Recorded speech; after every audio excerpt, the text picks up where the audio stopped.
Hi, and welcome to our latest episode of ConnectNext. I'm Corey Collings with First Line Technology. I'm joined today with Battalion Chief Tom Chenworth from DC Fire Special Operations, Brian Kayak from First Line Technology, and Tom Cushing from Zumro. And today what we're going to do is we're going to talk about this tent that you see in the background over here. This was a kind of collaborative project with DC Hazmat, with Tom, and Brian to develop this new kind of low footprint hybrid decon line that's now become standard for DC Hazmat. So Tom, do you want to kind of give us a little bit of background of like where this came from, what your ideas were thinking about going into the future and going to this new method of decon? Sure. So we had a traditional car wash method for decon for a number of years. We had a system that took probably 7 people 20 to 30 minutes to set up, and we had to drill on it constantly because as people would move in and out of positions, you know, they would have to understand this comprehensive way to set up a decon system. And for years, you know, I looked on ways to refine this and make it a lot simpler. We started with, okay, we'll do a layout sheet that people can look at. That didn't really work. And then we finally went to, we need an engineering control to fix the problem. I talked with Tom Cushing for a number of years in reference to what we're looking to do, have a single inflatable device that would give us a area to gross decon, to rent somebody off, to then meter in the yellow area, and then actually go to street close and be monitored in a green area. And I wanted one inflation point, and we can inflate it with an SCBA cylinder or a inflator. And he was able to, through his engineering and design department, come up with the system that you see behind us. And we were able to use some inaugural funds a few years back to get one system developed and made. Once we received that and everybody saw the ease of use, we had 2 additional ones made. So now we have one for our primary hazmat unit, our secondary hazmat unit, and then one dedicated just for training. And then from that point, we've talked to other people in the National Capital Region, and those individuals like the concept, and a number of them are moving towards the same setup.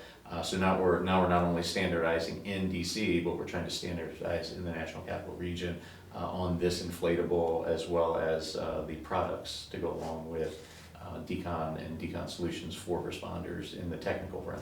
Yeah. Okay. Yeah, so my interesting, so Tom, we connected back, I've come on 5 years with First Line, and you were my first major metro that really came on board. And we initially started with, you know, Fibertech and Dahlgren coming in and being the primary products, but pretty short in, I'd say it was probably about 6 or 8 months when we were working together, you guys went to this route. Mm-hmm. And then we developed the hybrid decon system to pair along with this. Right. And like you said, it's been you know, catching on and doing really well in the COG. Mm-hmm. And we're basically the decon product bundle that you've put together has been repeated on with, you know, all these groups around. Mm-hmm. It's growing well. And that was always the push. You know, the car wash method of decon was great in the 80s and 90s, and then as we moved into the 2000s, you know, I originally went to a conference up in Baltimore, and you know, there was a gentleman there talking about this whole decon system where, you know, you spray with a disinfectant or a decon solution, then you wipe again, and you don't have to create hundreds of gallons of waste. And that's what really piqued my interest. And then when you came on board, it's like, hey, can we do this? And you know, there was a solution already out there, proven through the military, and it was just the most logical way to go. Getting rid of, I mean, that's what I've seen from my background. Getting rid of the effluent, that's the biggest, you know, the pain and the challenge. And then obviously up here in, you know, the northern areas, having less water, you know, a huge benefit of being able to do dry decon bulk removal. Yeah. So one of the reasons that we're able, you know, because of those the Fibertech wipes, that high absorbency, high efficiency, the Dahlgren decon, that high efficiency thing, we can really get away from bulk water. You have the option of water with the Zumro tent for sure, but it's not necessarily needed in every single instance. So Tom, do you want to tell us a little bit about kind of what Zumro does and how you worked with DC on developing this tent? Yes, absolutely. We, as Tom mentioned, it had been several years in the making, and you originally purchased, the Stage 1 decon system, which was just an inflatable decon shower with the 110. And you came back to us a few years later, said it's working out great. Just said, could you make it even easier? Could you do a few changes? And we thought, we thought we had this as easy as it could be. But that's how all of our feedback, that's how we build and design things. So when Chief Chenworth said, can you make one inflation point and set up all the lines? So it isn't just a tent and then erectable pools, it's just one inflation point. So you've got it down with this system to 30 seconds. And you have the red, the yellow, the second yellow pool, and the green, so it's color coded. And it's because you mentioned that the teams that are going to be deploying this, when the hazmat team's making entry, is not necessarily going to be the hazmat team. It could be an engine crew at 3 a.m. that's short staffed, that has limited training with it. So could you make it even simpler and easier? And that was kind of the road we went down to arrive where we did. And the other was package size. So in the old days, when technical decon was done, there were separate pools and pipes and basically an erector set, and it takes up a lot of space. So your other request was make the package small enough that we could keep it on the truck and have it on the rig at all times. Not call out a secondary vehicle that brings out the technical decon system, but have it small enough that it fits on the rig. And that was the other challenge, making it small enough. So this can fit into one compartment and be deployed in as little as 30 seconds with one air bottle, and it's color coded from start to finish. So that was a very exciting project for our company, and since it's been put into service, it's been repeated, as Brian said, in a lot of different places, and it's been very exciting in the decon and hazmat world to have a product that's simplifying things so much. That makes the package smaller and decreases the deployment time down to just a minute or two with as little as 1 or 2 people, really. So that's kind of how the progression has gone between the mass decon tents that you have, as well as the technical decon ones, and how we've kind of evolved over time to get here. Yeah, that's a great point that you mentioned about the speed, right? Because in First Line, we hit on the speed of decon all the time, that immediate decon, and the ability to have a decon shower, decon tent. It's not just the speed of setting it up, which is a huge advantage. It's also the fact that it can be closer to the scene because it doesn't necessarily require a dedicated apparatus, which is sitting back in a station somewhere and maybe hasn't been started up in a couple weeks. Somebody has to go pick it up and bring it out to the scene. It can fit on smaller rigs. It can be immediately available.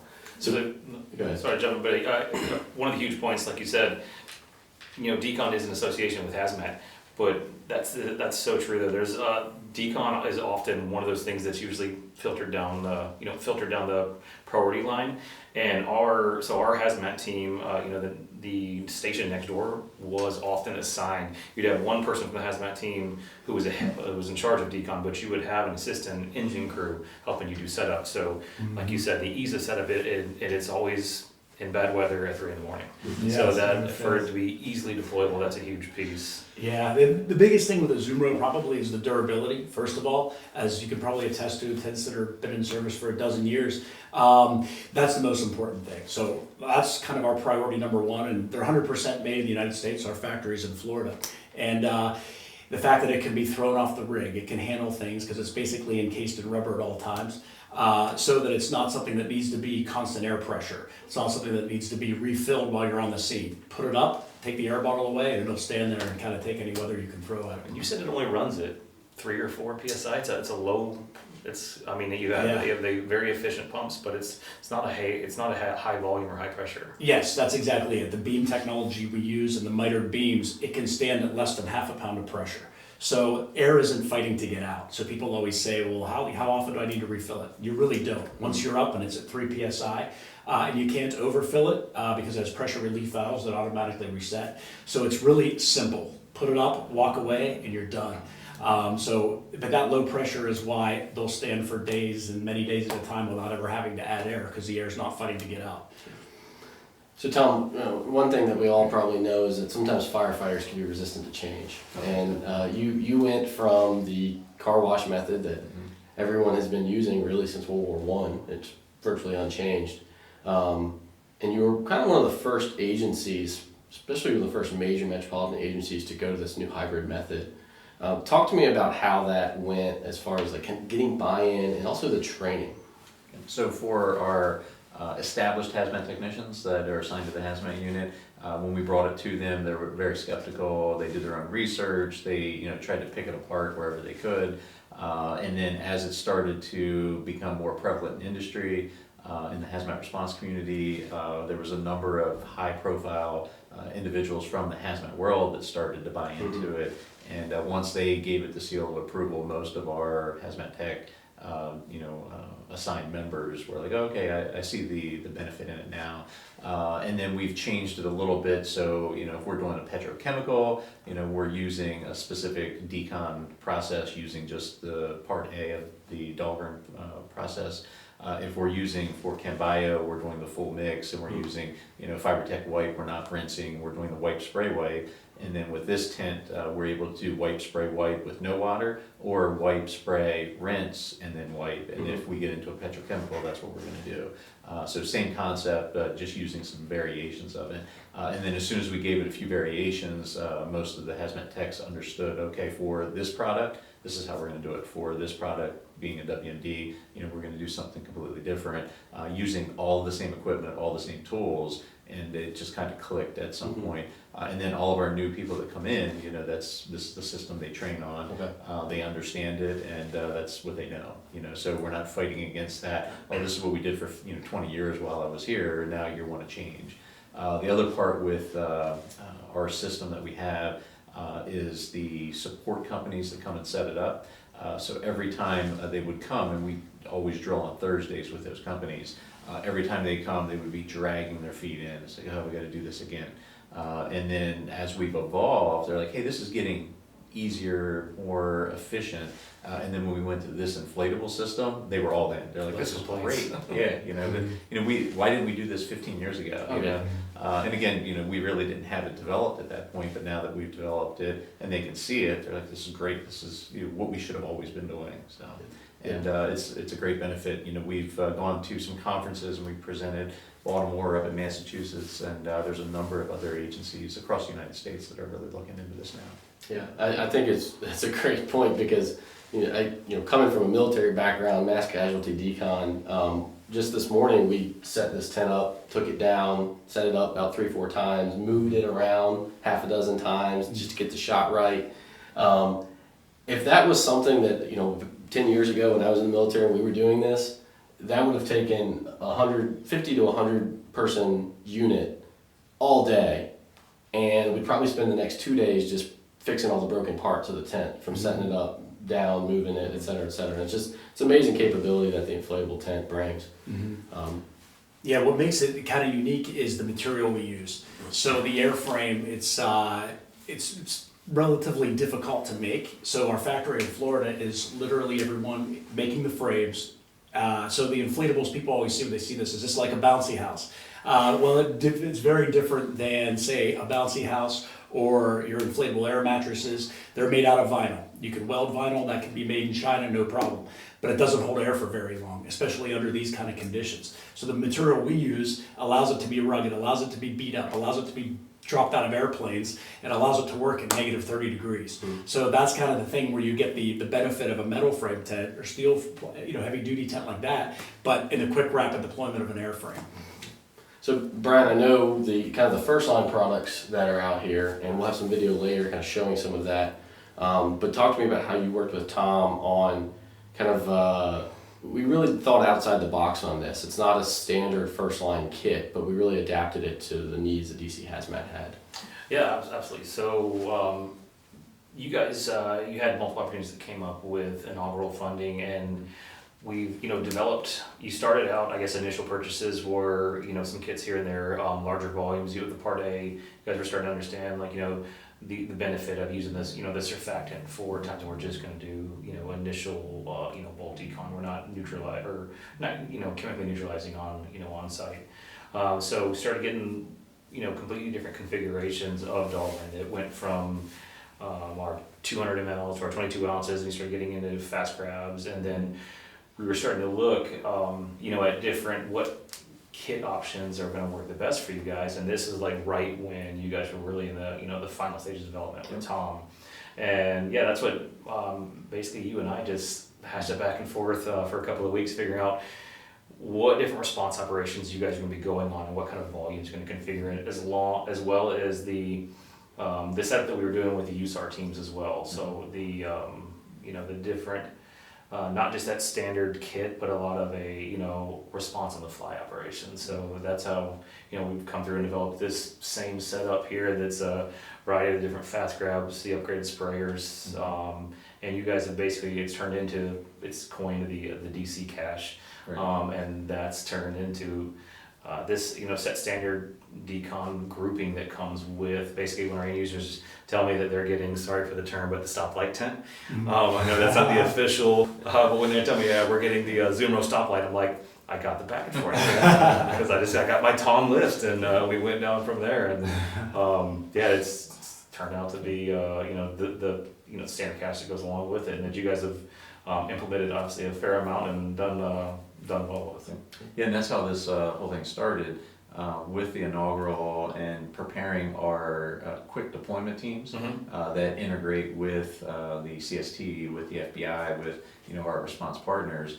And then once we got the kit, we deployed it. Our technicians that have a fair amount of experience were like, yeah, it works, but we need to change this. And then when we would come back, hey, let's put a different style pad in it. We didn't use the mitts, and we went from a 12x12 FiberTech to a 6x12, which made our life a little bit easier. And we finally refined that to the point where all of our quick response kits that we deploy out for different types of special events, are standardized along with what we're using. And then we wanted everything color coded, so red went with red, yellow with yellow, and green with green. That helps with the people who don't do it all the time. Simplification. You can match colors. Yeah, because DC, more than probably any city, you're working with dozens of different agencies in response, and that commonality as well, because those agencies are using the same products, at least they have some familiarity. Right. You may not be deconning DC personnel, DC fire personnel, you'll be deconning Capitol Police, or maybe members of the military, or whoever else may be in there. But it's amazing with them all having all having almost the exact same products, the same capabilities, and then there's more police and fire organizations in this area probably than anywhere compact in the nation. And for us on the the customer side, it's been like dominoes, and it's just been like, oh, we trained with. That's honestly how Fairfax came on. They're like, oh, we trained with DC, we want what they have. Right. And the next thing you know, it's just going down the realm of just, that's ideal for mutual aid and organizations having, and if you have to work in collaboration with other groups, having and knowing and understanding what they're utilizing. Okay, so Tom, you've been using this setup probably 4 to 5 years now. Exactly. So talk to me about how that's worked out for you. Are you using it on every call, or using it on certain calls? How's that working? So we deploy with a single stage decon system, which uses the inflatables, the small boot wash inflatables from Zumro, and then we're using the fast grab kits and the electrostatic sprayers. So if we have just a single entry team that's going in to evaluate a substance, to do a recon, and we're just going to send that one team in, then we'll do that single stage. And then we can set that up in an elevator lobby, we can set it up in a loading dock, so we don't have to always set up a full decon line. Now if we get there and it's going to be multiple entries, and we're going to have to send 3 teams, 4 teams, 5 teams down range, then we're going to set this up. We're going to bring a ladder truck and a fire engine over, and they're going to set it up, they're going to staff it, and then as people come through, they're going to then be the decon technicians, if you will. And then our hazmat technicians are the ones that are going down range and actually performing the work. So that's the best scenario for multiple entries, full multi-stage setup, or just a single entry for the standard white powder that we do on a regular basis. And we're only making that one entry, the single stage decon, but we're using the same thing. The fast grab kits, we're using the electrostatic sprayers, we're either using a single inflatable Zumro berm, or we're going to set up the full system that you see behind us. And the other part about the system behind us, we can set this up in a loading dock, so privacy and staying out of the view of the media is always a concern. So if we can put this in a loading dock somewhere, or in a parking garage, we can do decon, and of course it's not there for the whole world to see. And of course, once we set something like this up and we start sending people in that are suited in something other than firefighting gear, then that makes all the major news organizations. So as much as we can keep out of the media's eye, the better off we are. And then once we determine it is something, Then it can get ramped up if we determine it's a non-threat, and then we can just pack everything up, and it's not the big news event that everybody is kind of looking forward to. Yeah, sure. All right. Well, I think what we're gonna do is we're going to show you kind of the setup of the tent itself. We'll do a quick little walkthrough just to kind of show the process that Tom and DC Hazmat have developed for use with both the First Line products and the Zumro tent. And we'll show you how easy it is to take the tent down, which for people like me is probably the most important part. It's how easy it is to take it down and pack it up. Your Zumro shelter is pre-plumbed with containment built in, shower heads and sprayers built inside the tent, so it's ready to deploy. So simply dump it out of its carrying case, connect your air source, which can either be an SCB inflator, electric inflator, or an SCBA air bottle. All Zumro shelters deploy the same way, in that they will unroll, unfold, and then pop up into place, virtually hands-free. When connecting the SCBA hose, there's a safety tether that connects to a D-ring next to the inlet port. Always connect that first. Then connect your hose into the double lock connection fitting. Once that is secured, simply open your bottle and the shelter will deploy in less than 1 minute.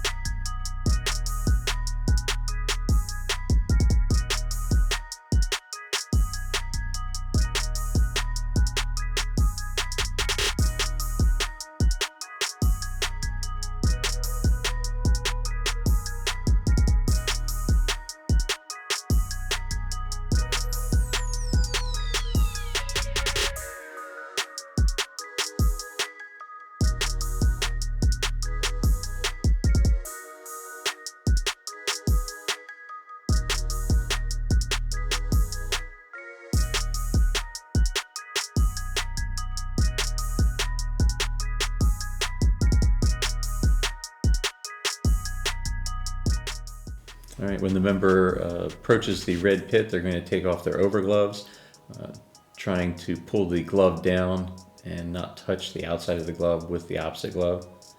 Once they're in the red trash can, they will move to the red pit for gross product removal. All right, once in the red pit, they'll be inspected for their suit to ensure that there's no breaches to the suit. If there's no breaches, we'll start with a FiberTech wipe, and we will blot off the visible material as well as clean the area where they're going to be coming out of the suit or the zipper that goes on the front of this suit. Each time you're wiping, you only use one surface of the FiberTech, and as you can tell, each time we blot or actually touch the suit with the FiberTech, we then fold it to a clean surface of the FiberTech. Once complete in this area, we will throw the dirty FiberTech wipe in the red trash can. Before moving to the yellow area, we will spray with a decon solution, starting from head to toe, keeping a good distance, ensuring coverage of the entire suit. The member will turn 90 degrees and will apply additional decon solution. Once the decon solution is on the suit and the suit is completely covered, the individual will move to the yellow section to allow the decon solution enough dwell time. While in the yellow area, the individual will complete the dwell. They may step out into the yellow area to be wiped a second time. And while in the yellow tent, if there's a need to rinse, they can have water applied in the tent. Once in the yellow area, we'll take another FiberTech wipe and we will blot the area that focusing on the zipper, and on this suit that's going to be the front. And as you can see, we're only going to use one side or one surface of that wipe each time. So we'll unfold, refold. We're also going to focus around the SCBA mask or the PAPR mask, depending on what device you're using.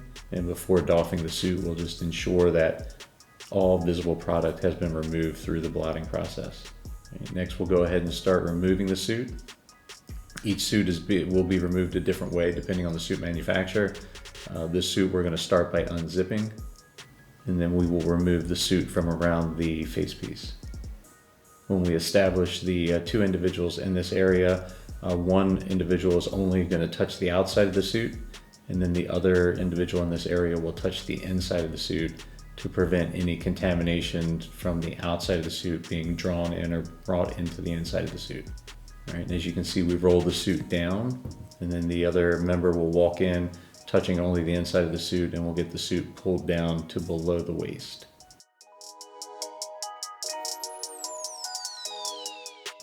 All right, the responder now sits down on the bench, and the suit is pulled off of their feet, and they can now spin on the bench after removal of the facepiece.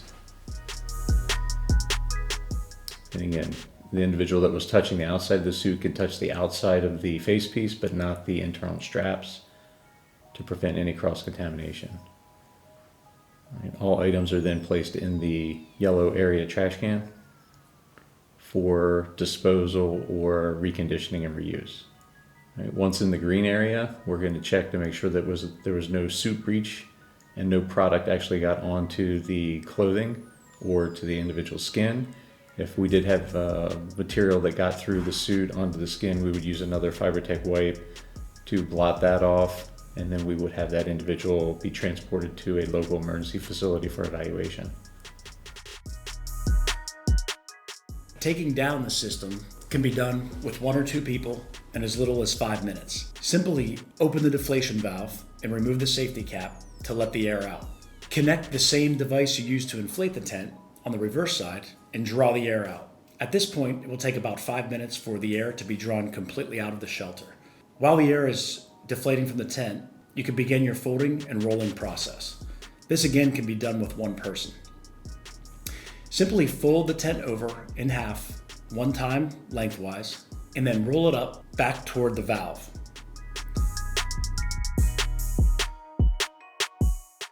When you are finished rolling, simply take the carrying case, place it over the tent, and roll it 1 more time in the same direction. So with that, thank you guys very much for joining us. Thank you for your time. Thanks for Tom, and Brian. And we'll see you on the next one.